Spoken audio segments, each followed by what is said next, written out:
pagbagsak ng ulan, pagdating ng malalakas na hangin, banta ng daluyong, at maging ang pagsabog ng bulkan, lahat yan kaya na malaman ng teknolohiya.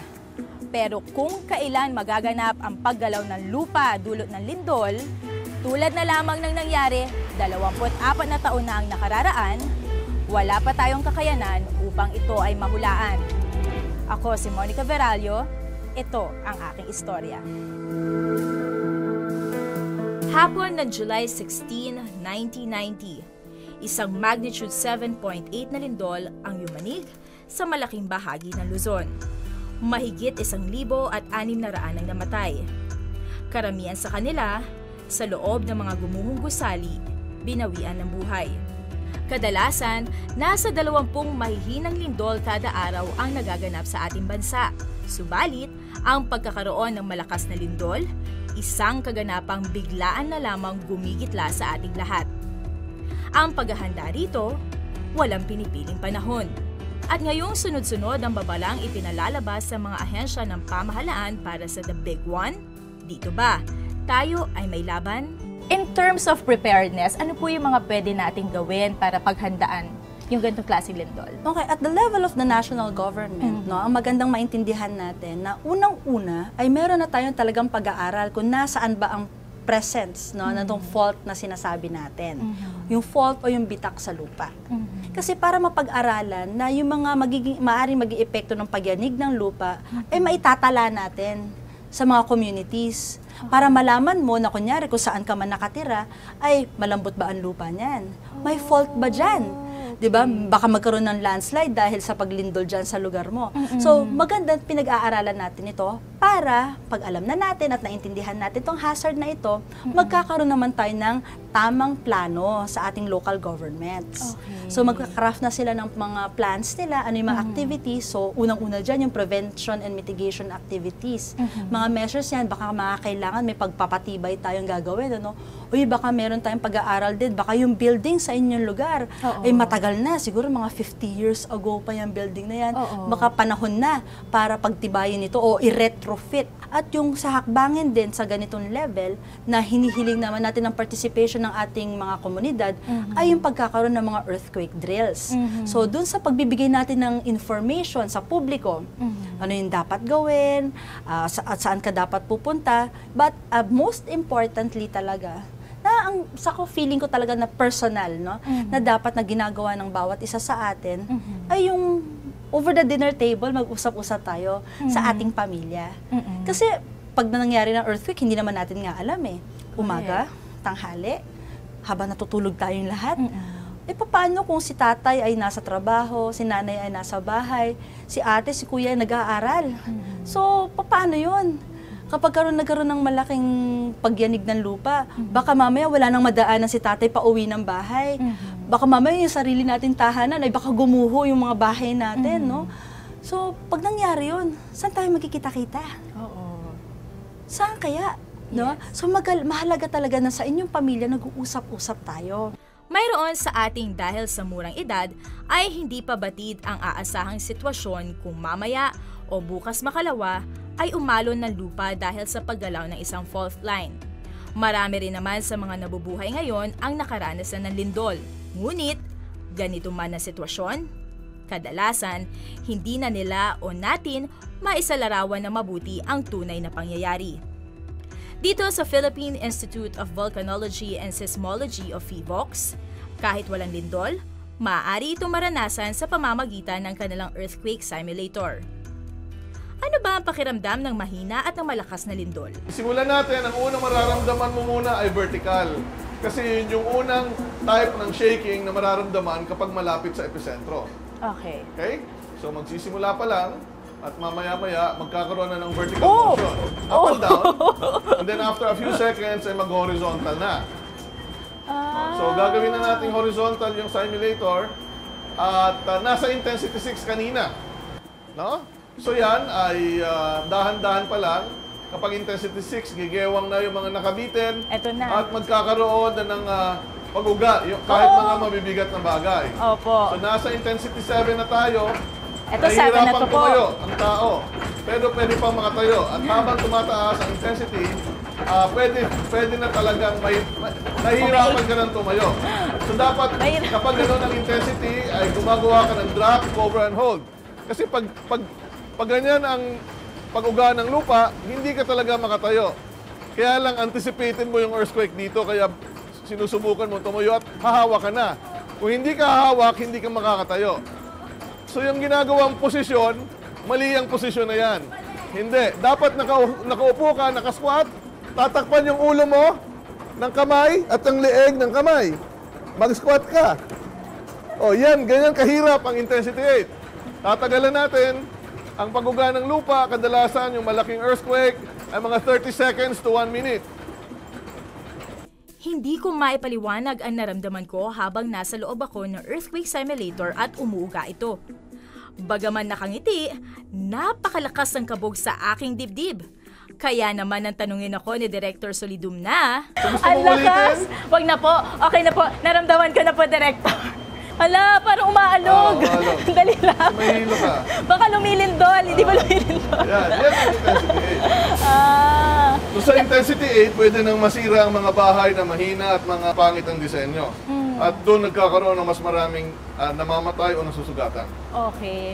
Actually, Director, meron po akong mga naririnig. Sinasabi nila na kapag meron nga daw pong lindol, lalo na kapag kayo ay nasa building, ang parang mainam daw gawin, tumakbo palabas. So what do you suggest po? Habang lumilindol, naramdaman mo na nahihirapan ka tumayo.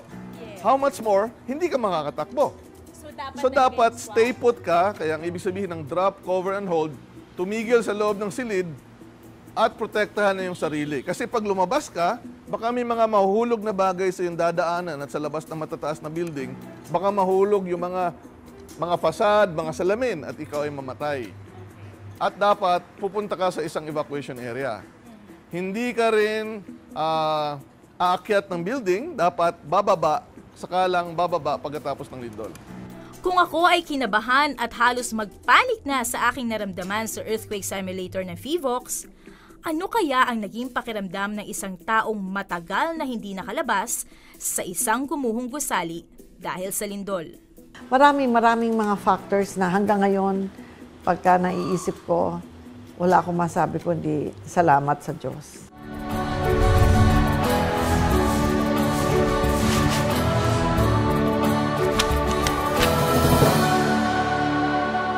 Sa tuwing gugunitain ang naganap na lindol dito sa Luzon noong July 16, 1990, sumasariwa ang pangyayari lalo na sa mga naging biktima nito.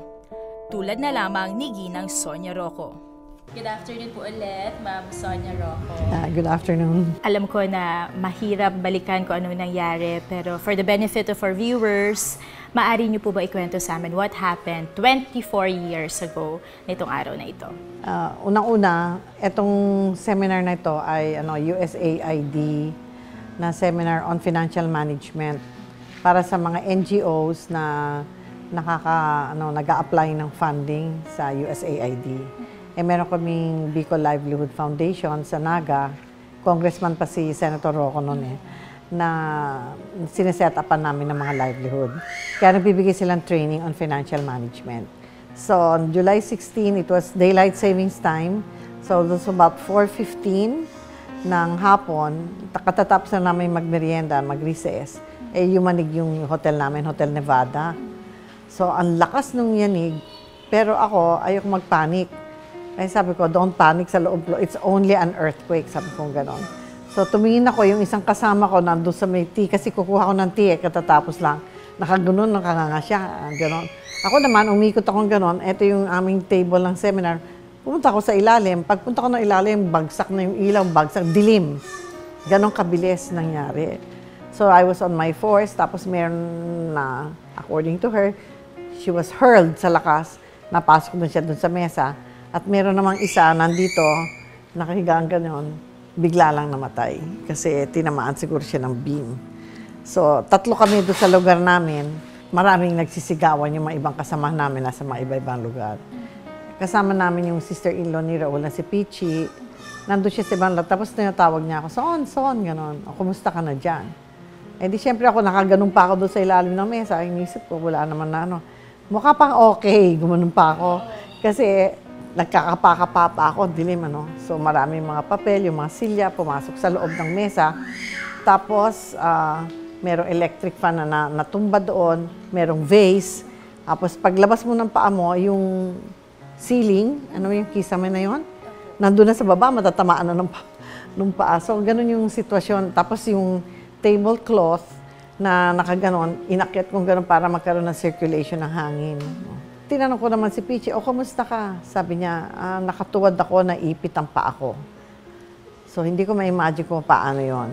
So, nangyari, di humiga na ako sa sarili ko. Ako kasi, yung mesa namin, nabiyak na ng ganon.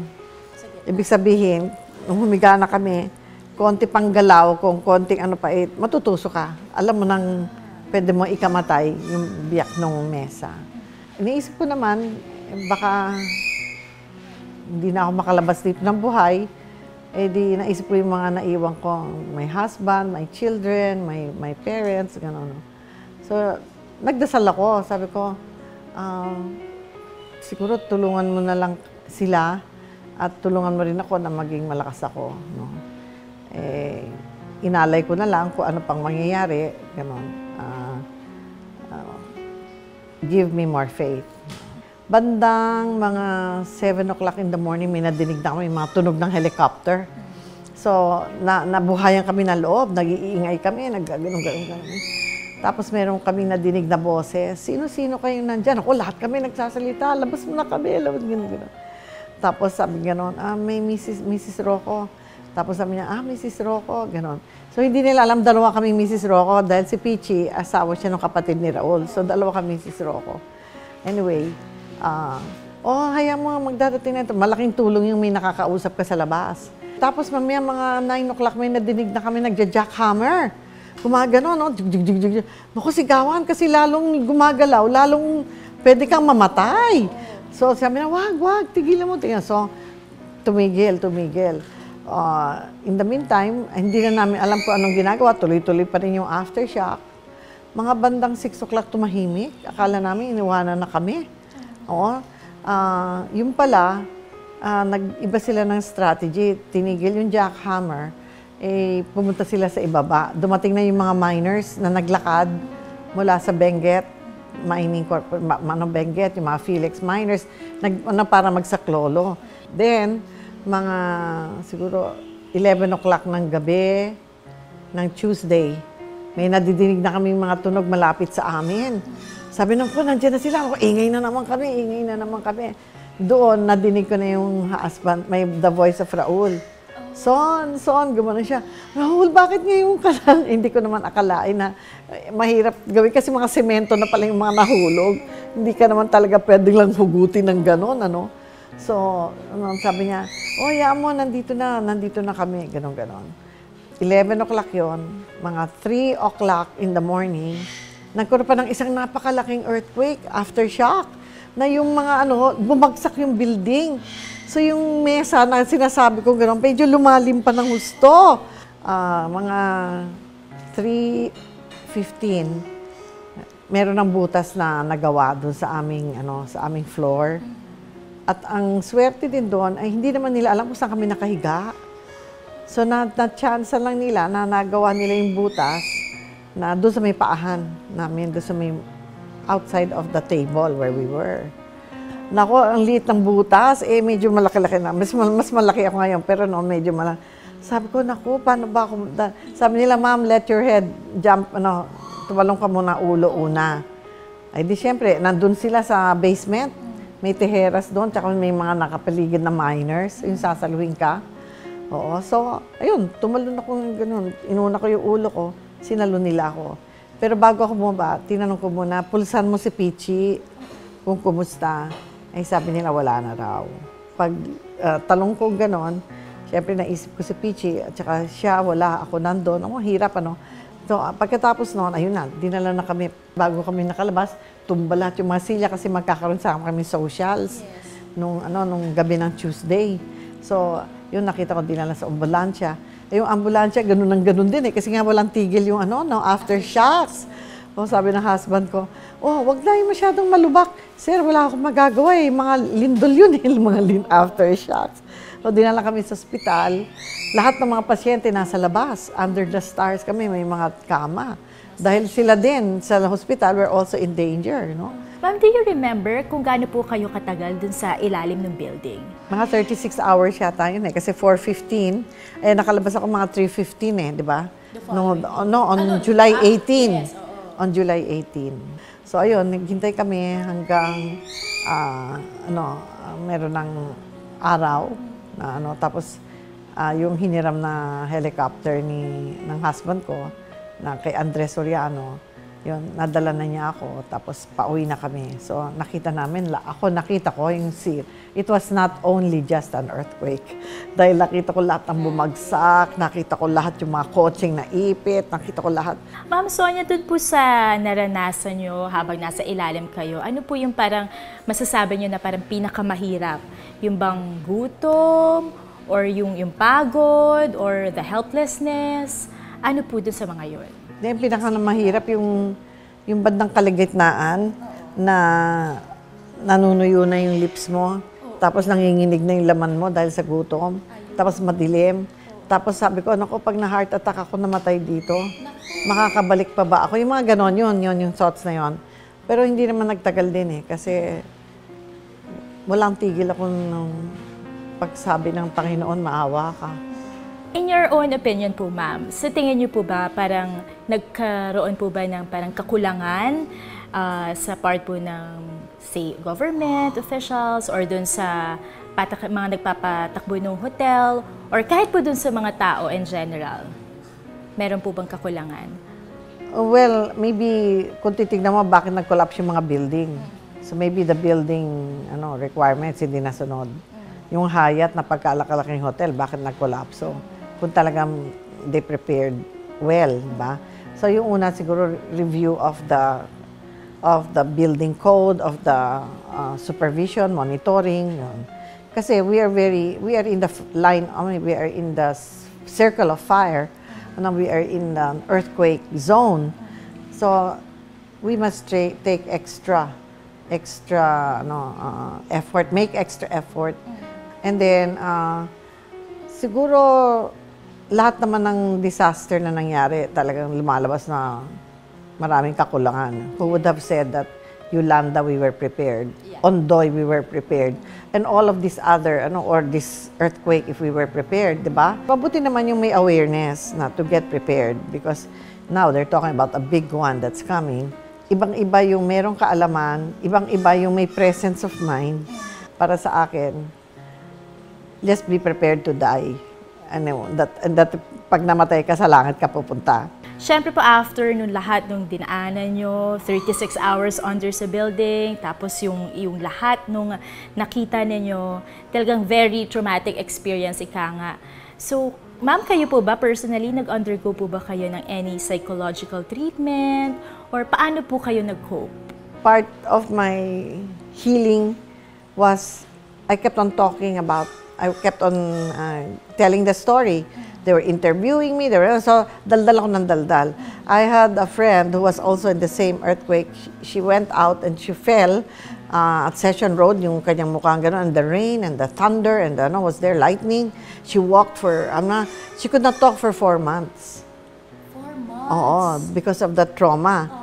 Siguro ako sa loob ko, ako siguro, daldal ako ng daldal, yun na rin yung parang release. Naging healing, Ma'am, coming from a survivor po mula sa napakalakas na earthquake, 7.8 if I'm not mistaken po, ano po yung parting words, mensahe po na masasabi niyo sa ating mga kababayan, sa ating po manonood, just in case same scenario po ang maranasan natin sa ating bansa?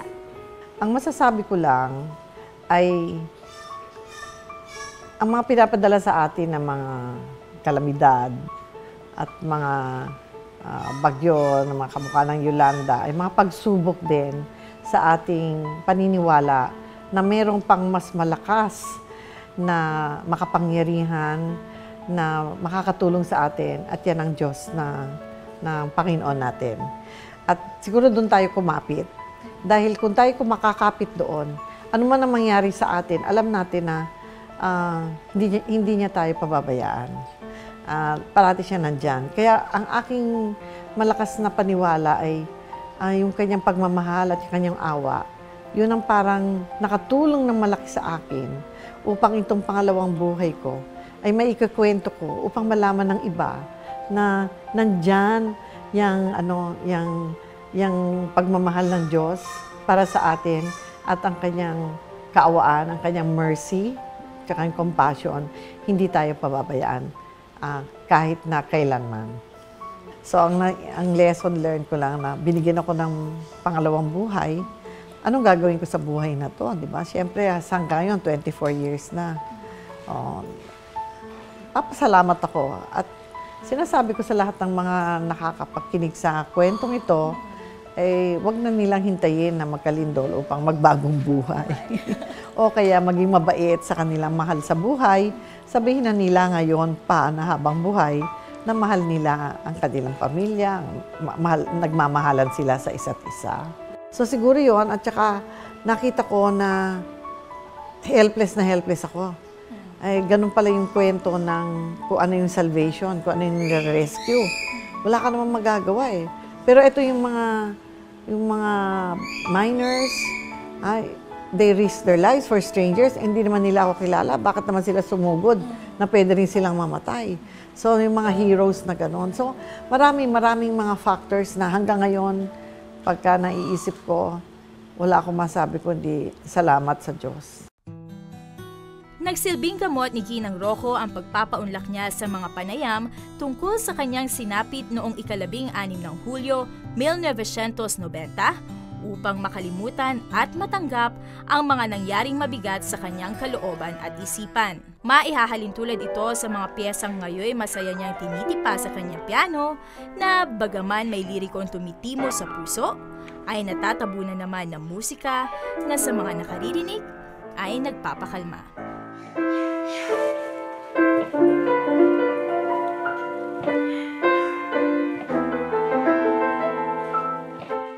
Sa panahong yumayanigang lupa, mahalagang ang pundasyon ng ating isipan at kalooban ay manatili matatag.